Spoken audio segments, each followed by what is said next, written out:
lo que te hace vivo son los proyectos. Si tú tienes proyectos, tú te sientes que te necesitas, que te tienes que levantar para hacer algo. O sea, tienes un motivo, tienes un objetivo en tu vida. Los recuerdos sirven para dejarte vegetando. ¿Cómo conseguiste equilibrar la maternidad de 9 hijos con tus aspiraciones fuera de ello? No me explico cómo.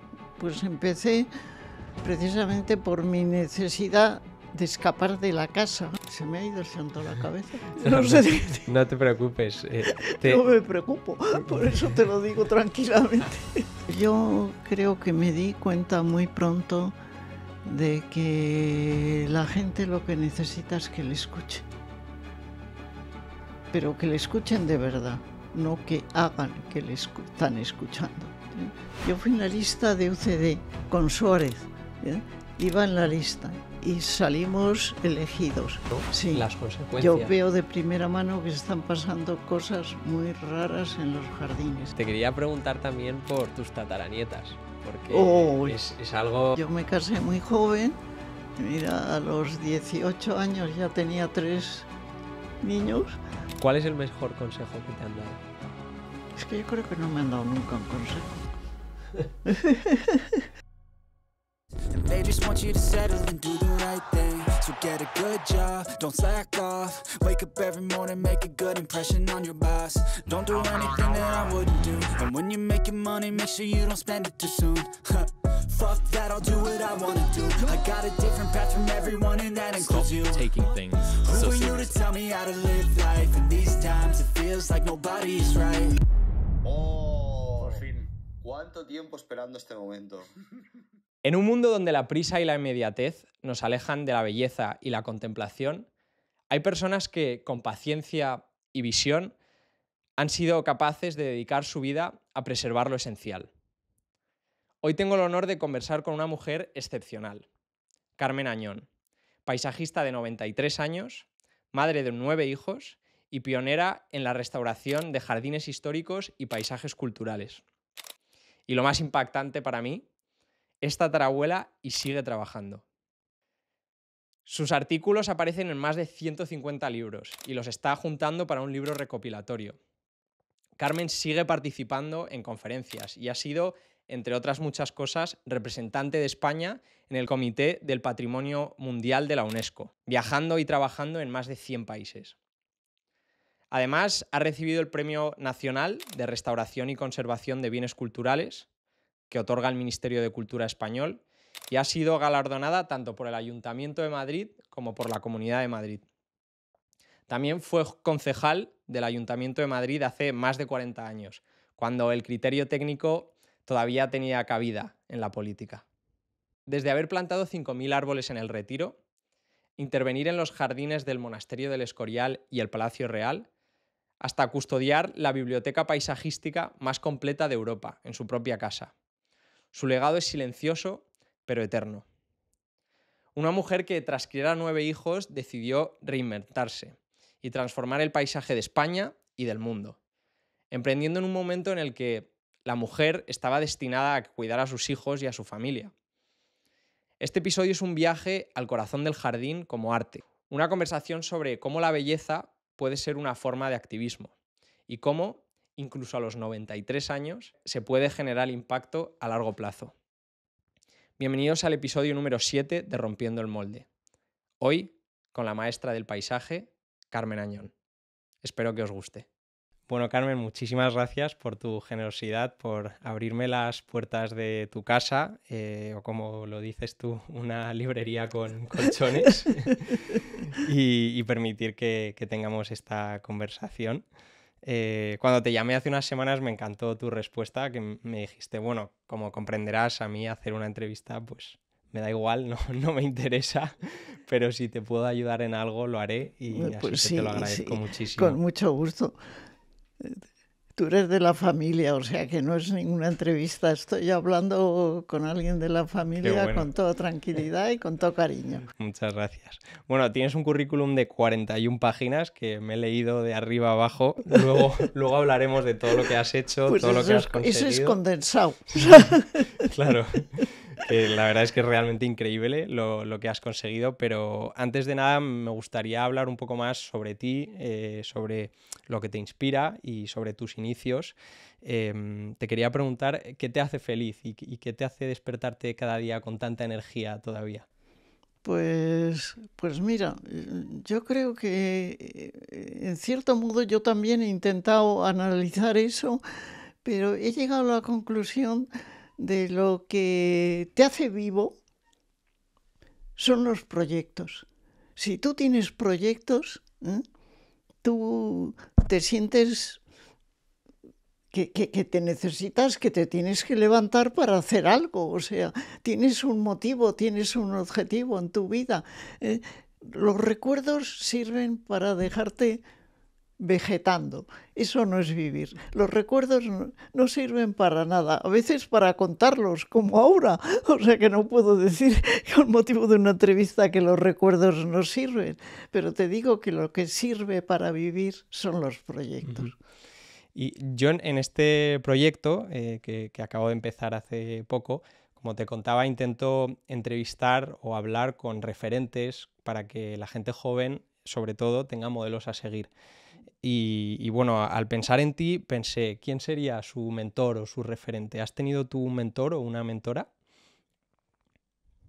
No, yo un mentor o una mentora así específicamente no. Sí he tenido la suerte de estar rodeada de personas muy inteligentes, de las que he aprendido mucho inconscientemente, yo creo que por absorción, porque sí, la vida me ha otorgado eso, el tener, pues incluso en la familia, gente que pensaba, gente que valía muchísimo, muchísimo. Y yo creo que eso sin querer te sube el nivel, ¿no? O te hace estar, que tus conversaciones no sean fútiles o no sean anodinas, ¿no? Eso es muy importante. Y he tenido esa suerte inmensa de conocer y tratar a gente de altísimo nivel. Y para entender un poco más sobre tu relación con los jardines, ¿qué papel jugaron los jardines en tu infancia? Escuchaba en una entrevista de las miles que te han hecho que tuviste un primer encontronazo con un albaricoquero, ¿verdad? Bueno, eso me sirve para decir que un jardín, que hablamos así, un jardín puede ser el Parque del Retiro, que para mí, o sea, pueden ser cientos de hectáreas, o puede ser un jardín pequeñito, esto era la colonia de la Cruz del Rayo, un jardín mínimo, y basta con un árbol desarrollado armoniosamente que dé sombra para que ese jardincito esté ya lleno y a ti te apetezca sentarte y leer y estar a gusto, sin darte cuenta de que estás en un jardín. Un jardín es precisamente la libertad de estar, de entrar, de salir y de soñar. Es importante soñar. De hecho, una de las razones por las que hago estas charlas es para que la gente sueñe. Pues eso es muy importante. Hay que soñar. Tú empezaste a soñar desde hace muchos años. Tuviste 9 hijos y luego pues empezaste a pensar más en tus aspiraciones profesionales. ¿Cómo conseguiste equilibrar la maternidad de 9 hijos con tus aspiraciones fuera de ello? Pues mira, todo hay que decirlo también. No me explico cómo. Tú, pues no sé, tú haces en la vida lo que tienes que hacer. No puedes decir nunca de esta fuente no beberé, porque luego bebes y tres vasos llenos, Pero también, todo hay que decirlo, tuve la suerte de tener gente que me ayudaba. Yo no tenía que ocuparme de poner los garbanzos en la mesa, que eso es muy importante, y tampoco de cuidarme de las tareas de la casa. Hombre, siempre ha habido momentos en que ni tenía chicas, una se marchaba a otra, y hay veces que lo tenía que hacer. Si lo tienes que hacer, lo haces y tampoco pasa nada.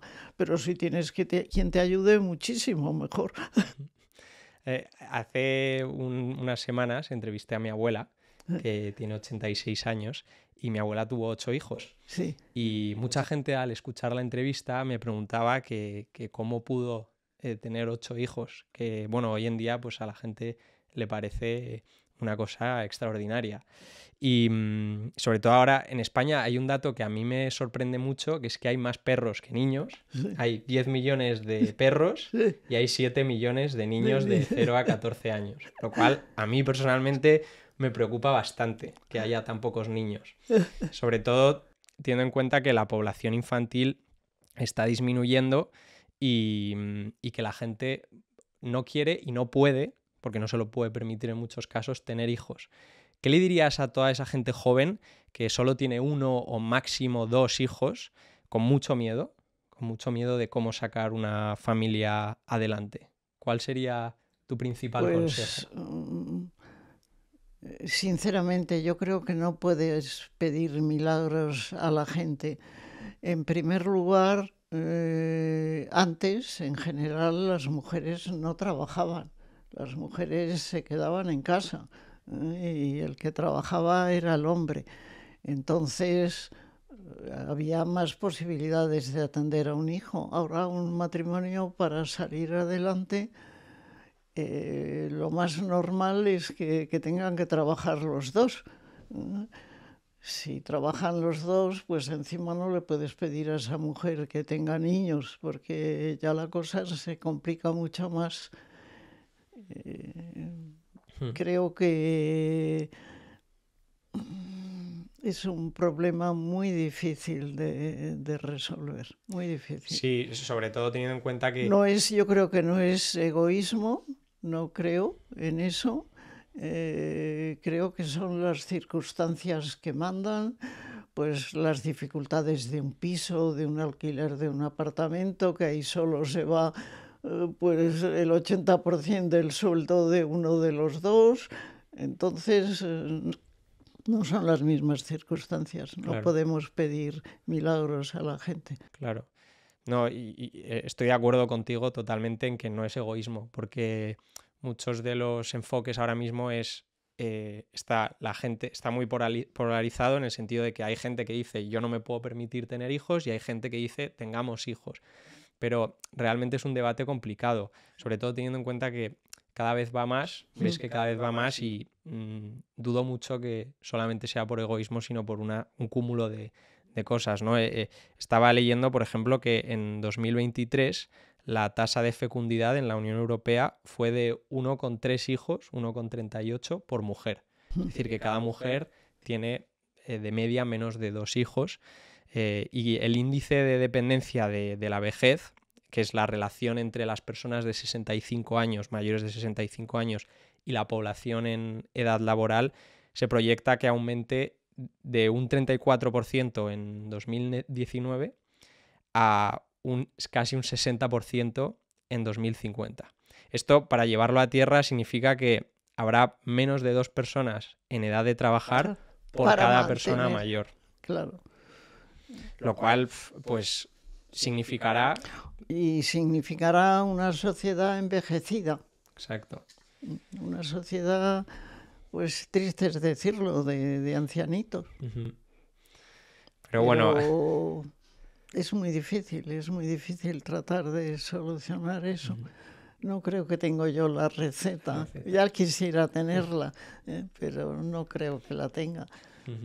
Hablemos de cuando decidiste empezar a aprender. Siempre dices que eres autodidacta y antes me decías que no has tenido un mentor claro, una mentora, sino que has aprendido de mucha gente, que ha sido un cúmulo. Sí, he aprendido profesionalmente puedo decirte que el jardín, pues empecé precisamente por mi necesidad de escapar de la casa, que hay que confesarlo, no me llenaba, no, eso, a un anuncio que vi en el ABC del Castillo de Batres, para estudiar jardinería y paisaje.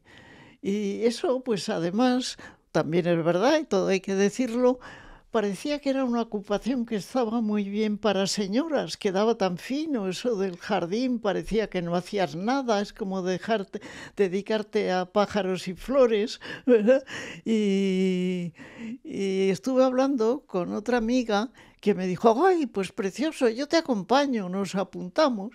Y ahí empecé a profundizar en jardines y entré ahí y resulta que eran 3 años y al segundo me quedé de profesora porque pues enseguida, claro, empecé...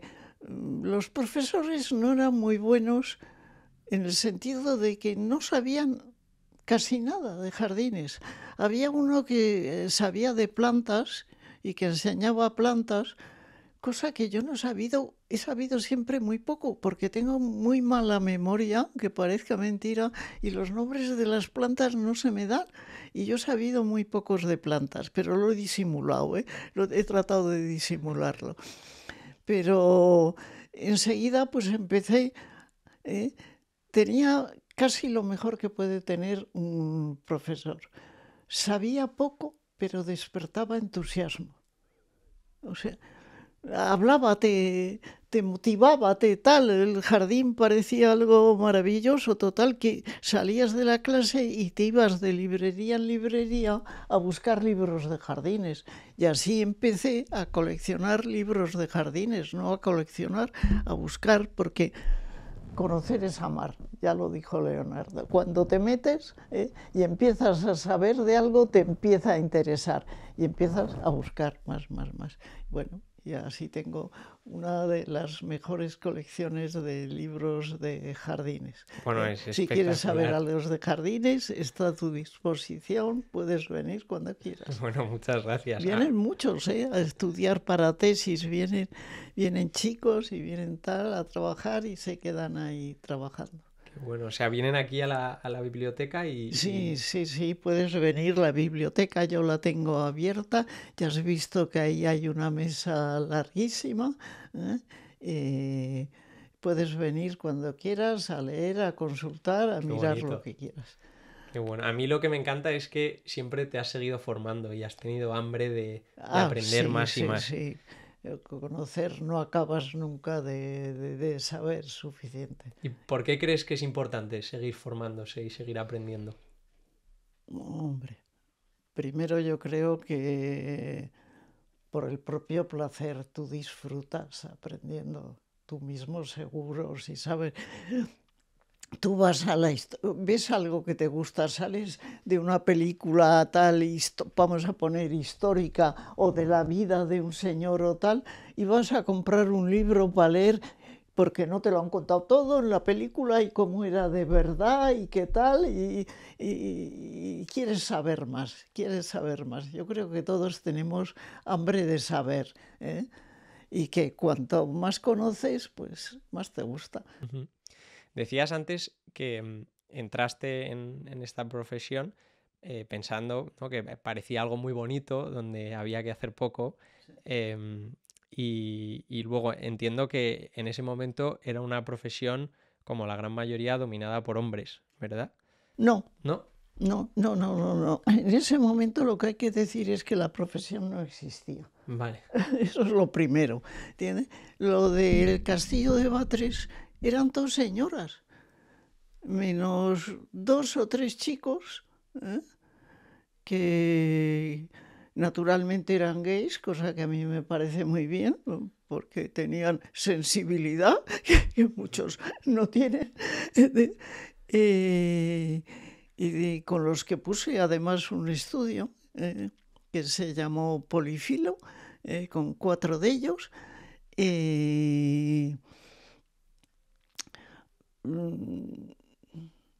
Se me ha ido el santo a la cabeza. No, No sé, no te preocupes. no me preocupo, por eso te lo digo tranquilamente.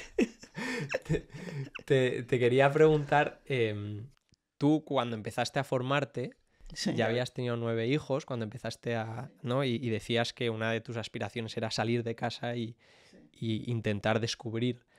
¿Qué le dirías a esas mujeres que piensan que a lo mejor es demasiado tarde para empezar a aprender o empezar una profesión? Nunca es tarde para aprender. Nunca es tarde, vamos. Yo primero es que yo era una niña muy rara, un poco rarita, eso es verdad, porque a mí cuando llegaban las vacaciones del colegio yo lloraba, porque a mí lo que me gustaba iba al liceo francés. Y yo era feliz en el colegio, a pesar de ser hija única, que todos dicen que las hijas únicas son rarísimas. Y yo era súper hija única porque vivía con mi madre, mi abuela, una tía de 80 años, otra, tenía 5 mujeres y yo solita de niña, y me cuidaban que de mimada, no te puedes figurar, imposible más mimada. Bueno, pues a mí siempre me ha gustado siempre trabajar en equipo, trabajar con gente. O sea, yo llegaba y ya enseguida, donde fuese, organizaba un grupo. Y era feliz con gente y siempre traía gente acá, niñas y chicos a merendar, a tal, a cual, y había vida, había... Qué bueno, me encanta que hables con tanta facilidad, ¿no? de generar grupos y proyectos, porque es algo bastante complicado y muchas veces tiene que venir innato. Y antes me hablabas de Polifilo, has fundado o has creado tanto sola como acompañada varios estudios, Polifilo, sí, Siglo XXI también, sí, ¿verdad?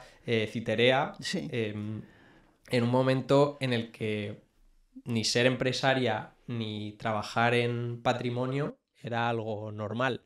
Entonces, Pues, ¿cómo fue esa experiencia para ti de pues emprender? fantástica. La verdad es que he tenido siempre una suerte. Nos hemos llevado magníficamente. No ha habido nunca, no he tenido con ninguno de los grupos o asociaciones que he podido formar, ningún roce, ni económico, ni de trabajo. Esto quién lo hace, lo otro. No, oye, tú tienes ahora mucho, quieres que te eche una mano, lo que tal, ¿entiendes? Luego toca repartir. No, aquí yo no he trabajado casi, aquí tal. Fenomenal, he tenido unas experiencias buenísimas. ¿Y eso cómo se consigue?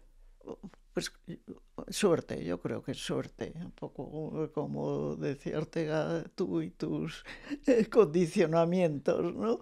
Pues he tenido suerte también. ¿Y qué crees que es lo más importante para mantener proyectos a largo plazo cuando creas un estudio con un equipo o sola y quieres mantenerlo en el tiempo, que sea sostenible? ¿Qué crees que es la principal clave? De eso tengo una cierta experiencia, pero yo creo que lo principal es el ejemplo. Yo me acuerdo cuando tuve una experiencia muy interesante, que fueron las escuelas taller con Peridis. Y las escuelas taller funcionan si el profesor que las dirige da ejemplo. Si el profesor que las dirige, en vez de abrir la escuela a las 9 de la mañana, llega siempre a las 10 menos cuarto, pues ya solo con ese detalle te aseguro que la escuela no funciona. Entonces yo creo que es dar ejemplo y enseñar es entregarte, enseñar es comunicar, no es hablar tú sola, es lograr que el que recibe entre dentro de lo que tú le quieres transmitir. Y eso necesita un esfuerzo, una preparación, ¿entiendes? Y necesita compromiso. Para prepararme esta entrevista, una de las cosas más bonitas que me han dicho de ti es que siempre escuchas y siempre haces preguntas, que es de lo que estabas hablando ahora, lo cual me parece bueno, viendo tu librería y viendo tus ganas de aprender, me parece algo muy bonito. No, pero es que, mira, una cosa que, bueno, es muy curioso que diga esto en una entrevista cuando la que está hablando todo el rato soy yo, pero yo creo que me di cuenta muy pronto de que la gente lo que necesita es que le escuchen, pero que le escuchen de verdad, no que hagan que le están escuchando. La gente necesita hablar, necesita comunicarse y necesita contar lo que le pasa y que si es posible le ofrezcan una solución, pero a veces la solución es solo escuchar lo que tienen que decirte. Eso es muy importante. Me encanta, sí. Estaba pensando una pregunta que no te he hecho sobre tus proyectos. A la hora de mantener estos proyectos, para ti, ¿cuál fue el mayor reto? ¿Fue lo técnico, lo que es pues el paisajismo más a nivel técnico? ¿Fue más a nivel empresarial, a nivel equipos? ¿Cuál fue el reto que te has encontrado de manera recurrente? Bueno, no sé, el reto que más miedo me dio fue cuando yo estaba dando clase en Batres y Pedro Navascués, arquitecto y profesor de la Escuela de Arquitectura, me ofreció la asignatura de Jardín y Paisaje en la Escuela de Arquitectura, porque era una asignatura muy difícil, había habido un plante general, los alumnos se habían levantado. Hay que decir que los alumnos en sexto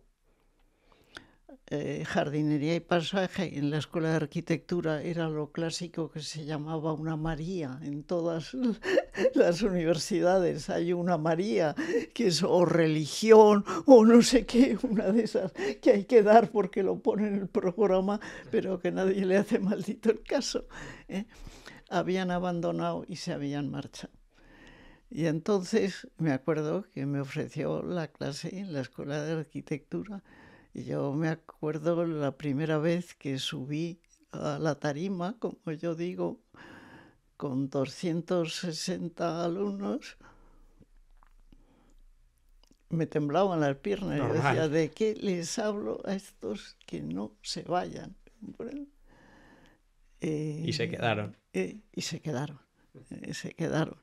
Me la había preparado lo mejor que podía y sabía, pero es muy fuerte en sexto de arquitectura, donde todos están con el proyecto fin de carrera, lo que quieren es largarse y no saber que viene aquí una señora que te ponía en el examen. Es la única que me falta para tener el título.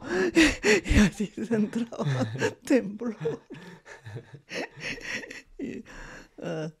Y luego, tanto algunas de tus hijas como nietas, como Mónica, Ana, Bárbara, han seguido tus pasos en el mundo del paisajismo. Mira, yo creo que eso he tenido mucho cuidado, en dejarlas en libertad absoluta. Y el caso curioso es que, pues por ejemplo, Mónica se fue a hacer historia del arte. Ana, yo no sé, ha hecho arquitectura, se fue a Londres, convalidó arquitectura entero en Londres, después se fue a Portugal, ¿entiendes? Y después volvió a Londres a hacer paisajismo. Yo me quedé de un aire, ¿entiendes? O sea que volvieron porque quisieron, ¿entiendes? ¿Y por qué crees que fue? Pues no sé, porque yo creo que ya tenían como el regusto del jardín, tenían los libros a su alcance, y ahí siguen, y son buenísimas las dos. Vamos, estaría bueno que no fuesen buenísimas cuando ellas sí han estudiado de verdad todo lo que tenían que estudiar, nada. Mónica da unas conferencias estupendas y Ana, vamos, te quitas el sombrero con ellas. Buenísima, buenísima. Hablando de conferencias, tú sigues yendo a conferencias, ¿verdad? Ah, Cuando me puedes. me encantan las conferencias, sí, sí. Tengo un hijo que, gracias a Dios, también le gusta y nos vemos a ver qué hay en la March, qué hay en tal, qué hay en cual. ¿Eh? Una conferencia buena de un sitio bueno, la Academia de la Historia, la de tal.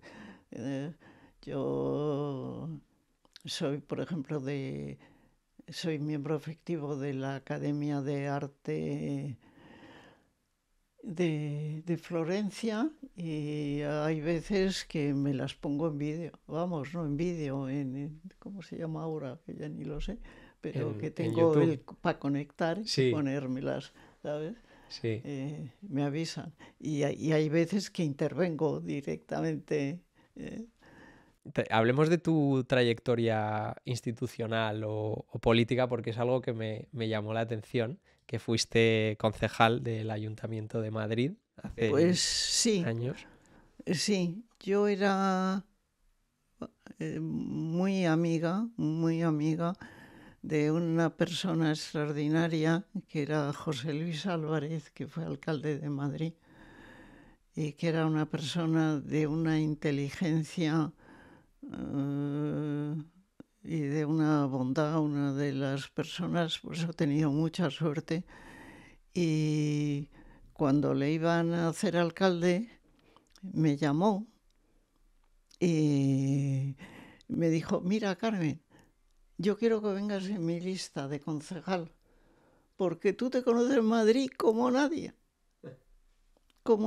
te lo conoces, lo que tal, lo que cual, eso, me puedes dar los consejos que no se le ocurren, que tal, que cual. ¿Entiendes? Entonces, a Juan, a tu marido no le cayó muy bien. Aquello fue la única cosa, y fue muy leve, todo hay que decirlo, pero fue una cosa, un brote de machismo. Que dijo, pero si tú tienes muchísimo que hacer en casa, si tal, si ya además vas a Batres, estás ocupada con 80 cosas, ¿cómo te vas a meter ahora de concejal, de tal, de cual? Pero él, que era muy astuto y que era amigo, pero déjalo, si Carmen tiene tiempo y capacidad para abarcar las cosas y además los niños ya van de mayores, ya no la necesitan tanto, tal, total, que le convenció y fui en la lista. Y luego que estaba como un poco reciso, pero fíjate, me enteré de una cosa que es curiosa, que yo no sabía. Yo fui en la lista de UCD con Suárez, ¿eh? Iba en la lista y salimos elegidos, pero salimos iguales. Y entonces, lo que entonces era el PC, que ahora ahora no se llama ya PC, ¿entiendes? Se les sumió un punto, tenían un concejal Claro. más y ganamos. Y entonces nos quedamos en la oposición. Pero fíjate, aprendí una cosa que yo no sabía. Esto, si tú vas a una cosa que es por elección pública, el puesto es tuyo, ¿eh? No es del partido. Tú has sido elegida por el pueblo y no te puede quitar ningún partido. No sabía eso. Pues yo tampoco lo sabía. El voto no es, si tú eres elegida por voto popular, tú te quedas, el voto es tuyo, porque a ti no te ha elegido el partido, sino te ha elegido el pueblo. El partido no ha hecho más que ponerte en la lista, ¿eh? Pero en el momento que has salido a elecciones públicas, el voto, el puesto es tuyo de por vida. Curioso, ¿verdad? Curioso, no tenía ni idea. No tenía, yo tampoco, no te metas en política. No. Déjalo. La verdad es que no me interesa nada por Nada, ahora. ¿verdad? Pero que es curioso, ¿verdad? Sí. En ese momento eras encargada del área de cultura y de medio ambiente. Sí. ¿No? ¿Y qué dirías que te aportó y que te robó la Pues política? me importó mucho conocimiento de la administración, de ver cómo funcionaba un ayuntamiento por dentro, de los permisos, las cosas, por qué se hacía una cosa, por cómo se hacía otra, ¿entiendes? Claro. Y me decías que no me meta en política. ¿Hay algo que te robó la política? ¿Algo que no te gustó? Pues no, al revés, yo creo, fíjate, yo aconsejaría a la gente que se metiese en política, ¿eh? Porque lo que tenemos que conseguir es que la política no esté en manos de sinvergüenzas, sino en manos de gente que tenga verdadero interés en hacer leyes que se adapten y que mejoren condiciones de vida, ¿entiendes?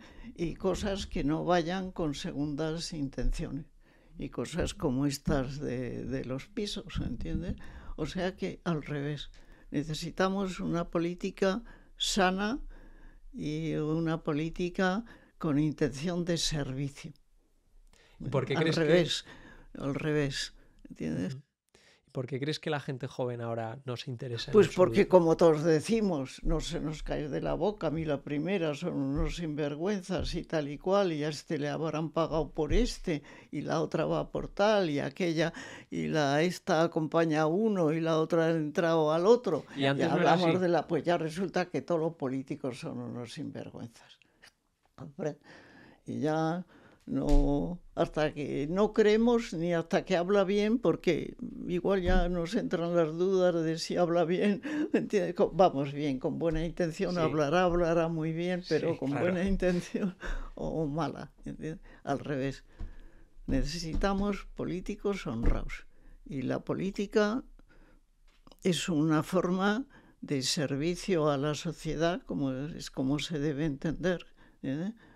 Y necesitamos políticos formados, inteligentes y honrados. ¿Crees que ahora hay menos espacio para el criterio técnico en la política? Habrá menos espacio para el criterio técnico, pero tú siempre te puedes aconsejar. Cuando estás en política también tienes abiertas otras puertas, también puedes ir a un departamento, a un tal, y decir, y tienen obligación de informarte de lo que pasa, ¿entiendes? O sea que... ¿Pero crees que actualmente este criterio técnico se busca menos que antes? Porque, por ejemplo, antes el alcalde buscaba a personas como tú, que conociesen realmente la ciudad, que tuviesen un criterio técnico en ciertos aspectos y se Sí. rodeaba de este tipo. Ahora vemos que se está moviendo todo hacia una búsqueda más de el populismo, ¿no? Y la gente es, en muchos aspectos, los políticos son políticos de profesión. Sí. No tienen una experiencia técnica en un área que han desarrollado, ¿no? Tú te desarrollaste en un área y dio la casualidad que acabaste en política durante unos pocos años por tu experiencia. Ahora parece que los que son políticos siempre han sido políticos y no tienen esa experiencia previa. ¿Qué crees? ¿Por qué crees que es esto? En cierto modo, un político lo que tiene que hacer es informarse, es trabajar su política. La política no es ir y soltar un discurso solo, es decir, bueno, yo aspiro a lo que me muevo mejor es en la ciudad, alcalde, o a... ¿qué debo decir? A comunicación y transportes, carreteras y trenes, o a industria, o especializarte en lo que crees que puede ser más útil, y de eso informarte, y con eso tú haces tu política. Pero para hacer tu política es como eso, es como lo de José Luis, de decirme, ¿qué puedo? Infórmate de parques y jardines, dime qué puedo hacer. Tienes que recurrir a alguien e informarte. Sí, sí. El político es ser buen político es un trabajo. Ahora te quería preguntar más sobre tu carrera profesional puramente. Bueno, has trabajado en jardines históricos como el Retiro, como el Jardín Botánico en Madrid. Para ti, ¿cuál ha sido el proyecto más desafiante que has tenido? Hombre, todos. Puede que por su complejidad el Retiro, ¿eh? Pero creo que el más experimental y uno de los más conflictivos, la Alameda de Osuna. Y a todos nos encanta el Retiro y leía que en su momento quitaste más de 1000 árboles y plantaste 5000 sin que nadie se enterase. Y nadie se ha enterado ni de una cosa ni de... Explícanos un poco por qué hiciste esto y Pues, por qué es mira, importante. Primero, el retiro es un jardín dificilísimo de mantener. Tú ten en cuenta que primero el suelo de Madrid es un suelo fatal, es arcilla pura, ya de por sí. Pero además en el retiro, una mañana, un fin de semana con buen tiempo, pueden entrar, contaos, más de 1 millón de personas. ¡Qué barbaridad! Se dice pronto. Eso indica que hay una compactación del suelo, que los árboles viven muy mal porque no pueden desarrollar las raíces, porque el suelo es como cemento. Vamos, yo ahí he visto, por ejemplo, abrir un hoyo con pico, porque ni siquiera la excavadora pequeñita podía, ¿sabes? Y tenían primero que ir a darle a lo primero con pico para hacer un hoyo y no traer el árbol porque el camión no llegaba, porque tal, luego ponerse a llover 3 días seguidos, tal, y llegar a la semana y aquello estar como un estanquito, ¿entiendes? Claro, el agua no había ni chupado, no sé, se quedaba como si fuese un estanque, ¿sabes? Es muy difícil el retiro de mantener. ¿Y por qué hiciste esa tala de tantos árboles? Y entonces los árboles están y siguen, muchos, es muy difícil mantenerlos, están enfermos, habrían sufrido malas podas, ¿entiendes?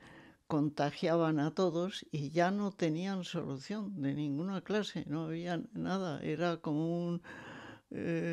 parecía, como yo decía, parecía como De Gaulle debajo del Arco de Triunfo poniéndole las medallas a los mutilados de la Segunda Guerra Mundial.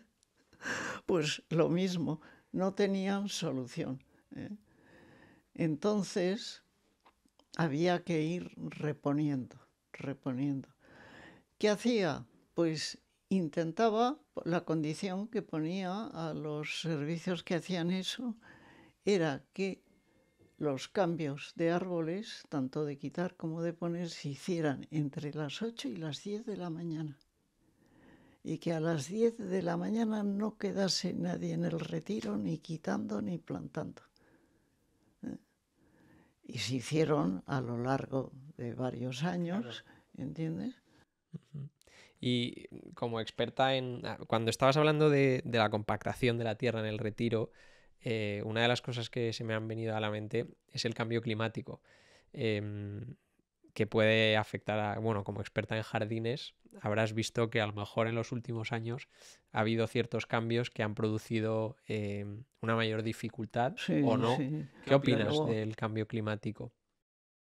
pues que es algo muy, muy difícil de combatir. Esos tienen que ser medidas muy generales, que tienen que abarcar grandes extensiones. Tienes que empezar en España casi ya por regiones, ¿entiendes? Porque va a afectar a unos sitios antes de otros.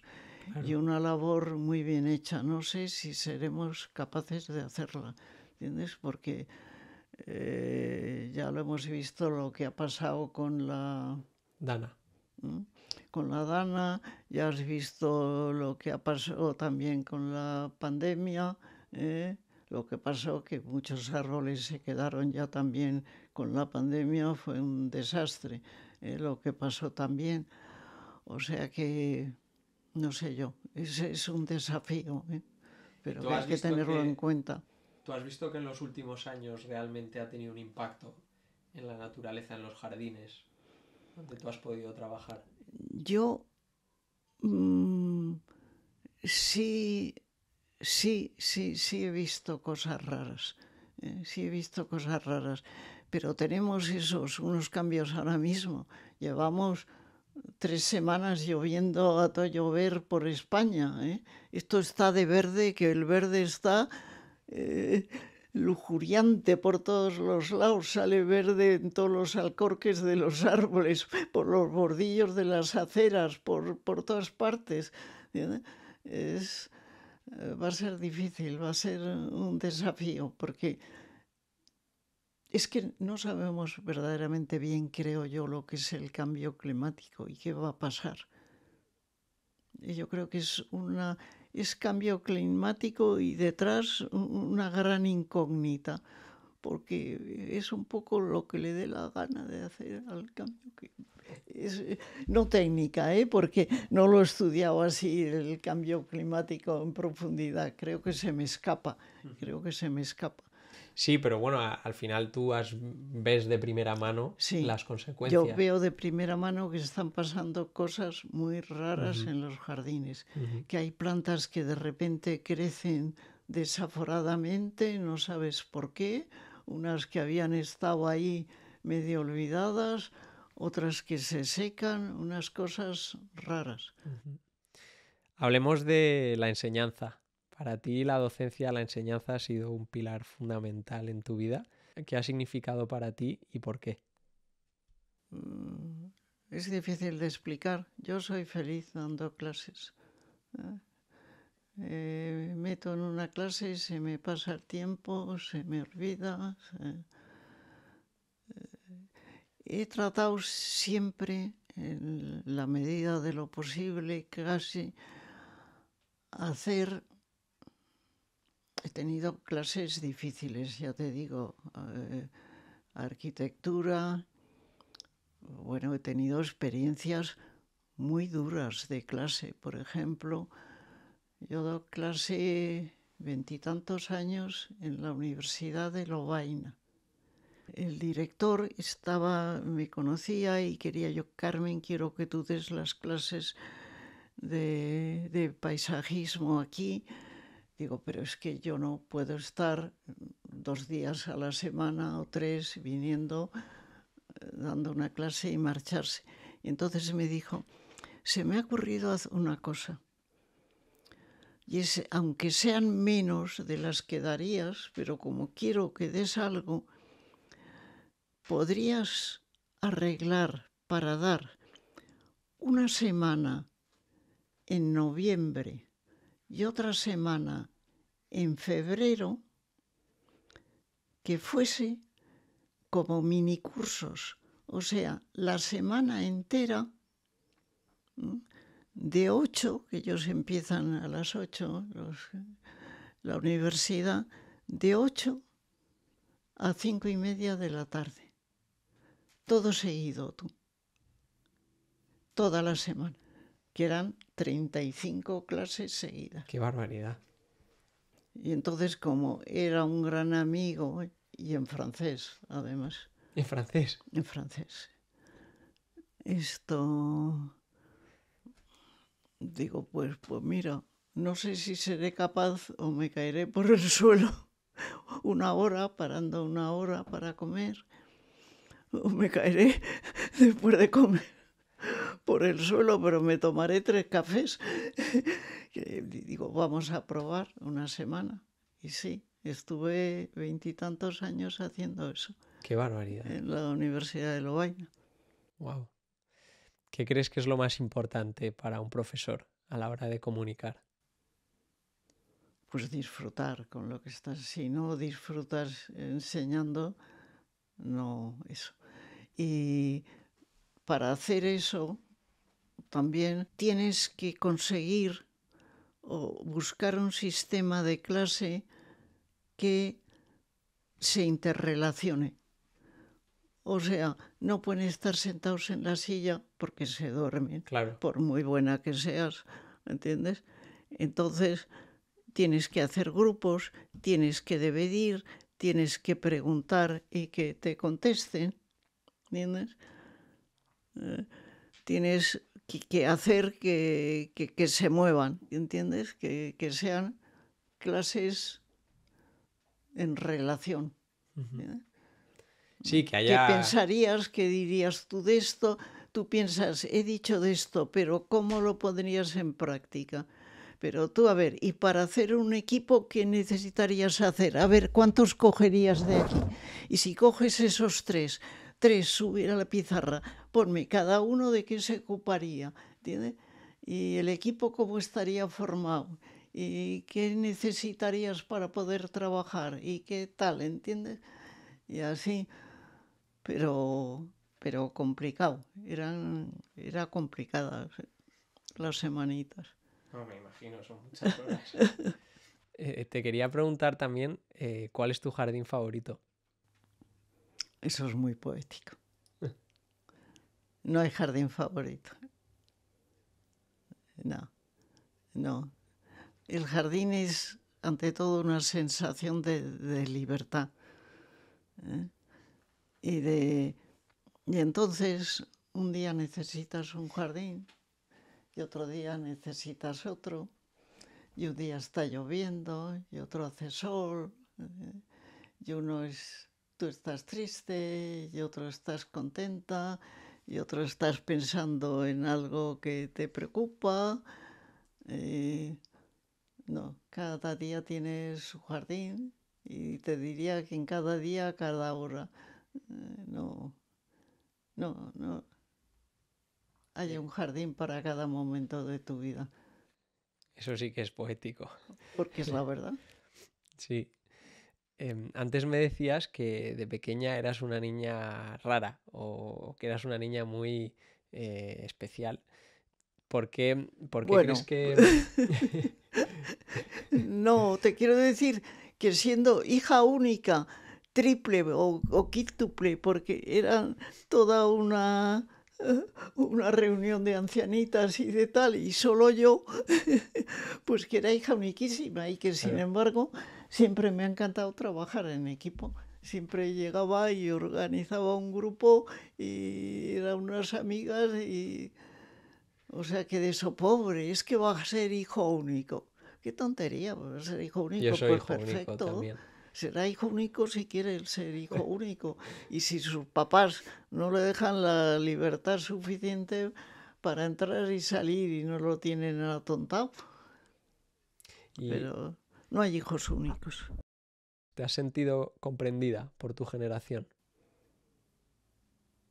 Sí, he tenido la suerte, ya te digo, de tener unas amigas, una hermana formidable que desgraciadamente falleció muy pronto en un accidente, pero que era sensacional, que no era la hermana mía, era ni de padre ni de madre, porque mi madre, yo era hija única, pero se casó con un señor viudo con 5 hijos, y que eran 4 chicos y una chica.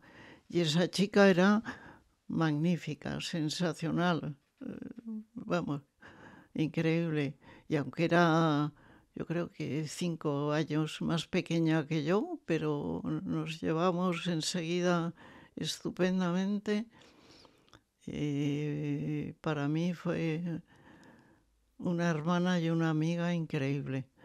Y luego he tenido también la suerte, y sigo teniéndolas, porque unas han fallecido, pero otras viven, a Lucía Serredi, a Marga González Bueno, amigas buenísimas, buenísimas. Yo creo en la amistad profundamente. Me han enseñado muchísimo, vamos, y me han ayudado muchísimo. Yo creo que lo poco que he conseguido ser, gracias a ellas, que me han espabilado, me han sacudido, muy bien, ¿no? Creo en la amistad a pies juntillas. El otro día te contaba que hice una entrevista con un amigo mío que tiene una empresa de teléfonos móviles cuyo objetivo es reducir la adicción a los teléfonos.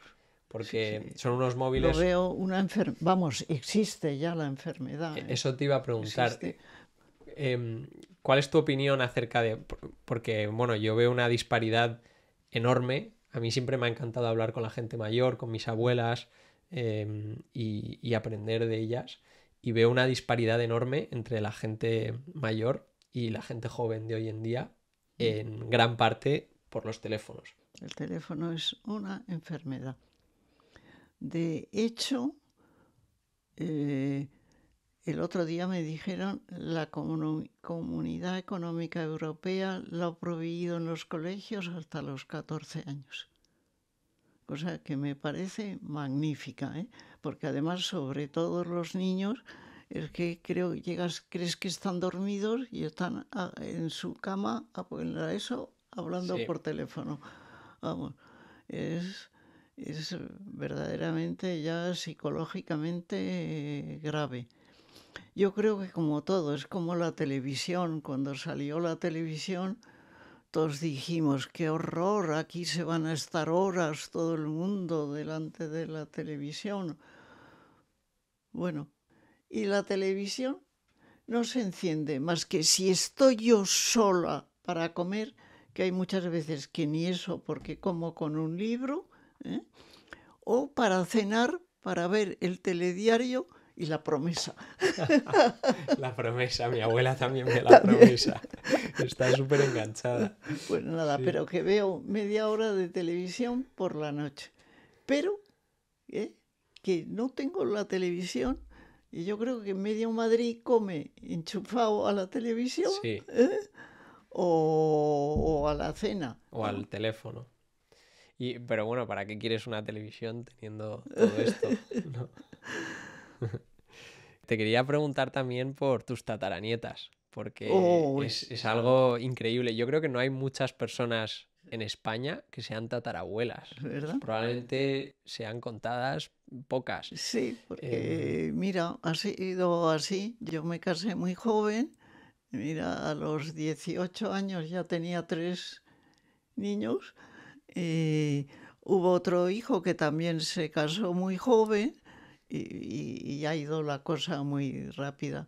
Y son ideales, ideales. Ayer vinieron y bueno, hay una que tiene 4 años, pero que es toda dulce, monísima y tal.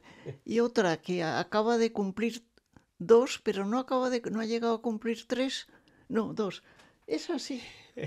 Bueno, tiene un carácter... Y es de graciosa y de divertida, que anda así y manda a todos. Y te dice, ven.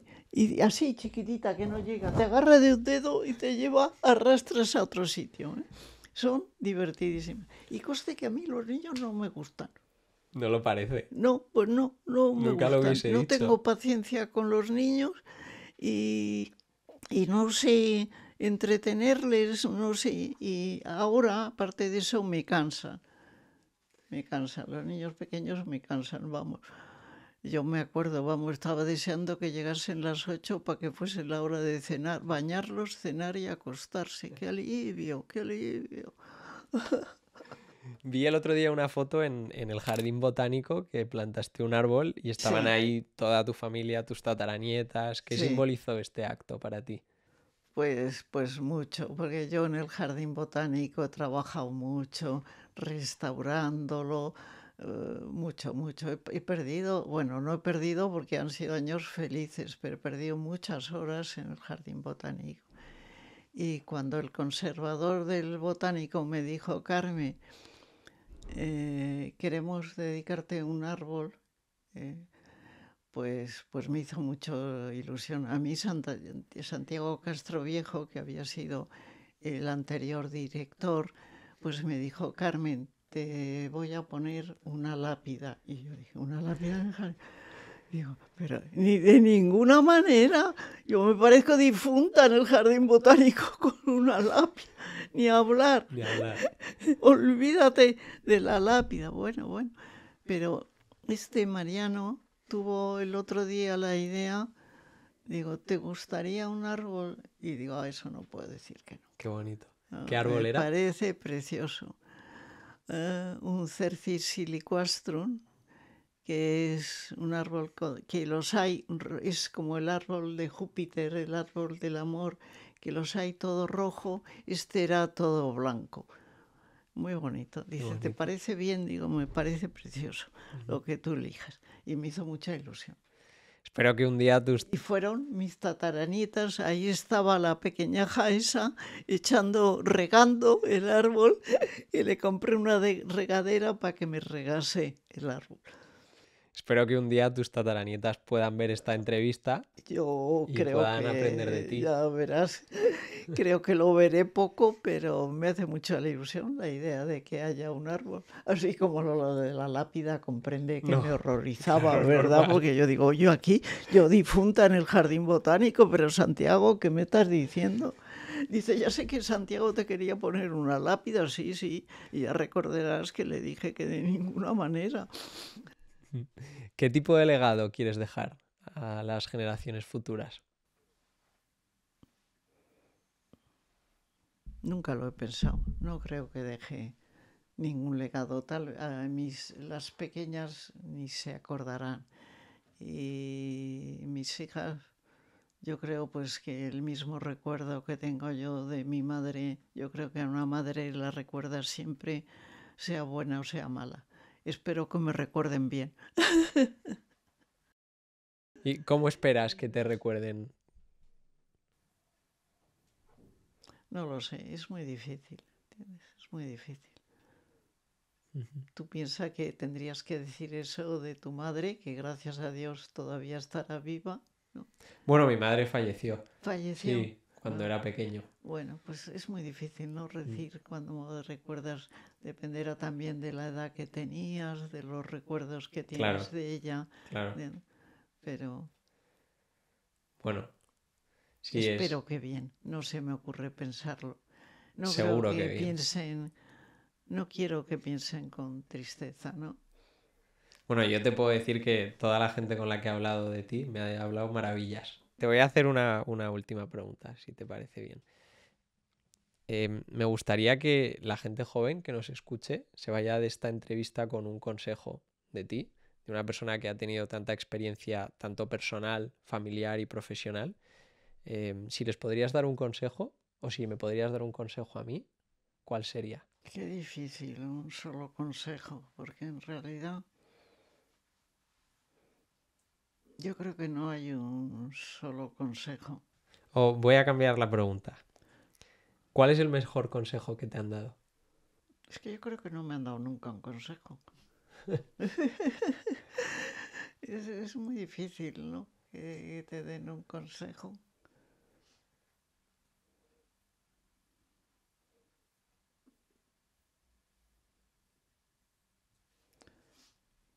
Pues mira, yo creo, y si no te gusta no lo pongas porque a mí tampoco me gusta mezclarlo, ¿eh? Pero off the record te diría que a mí el mejor consejo que me han dado es una oración, que era muy sencilla. Ten serenidad para aceptar las cosas que no puedas cambiar.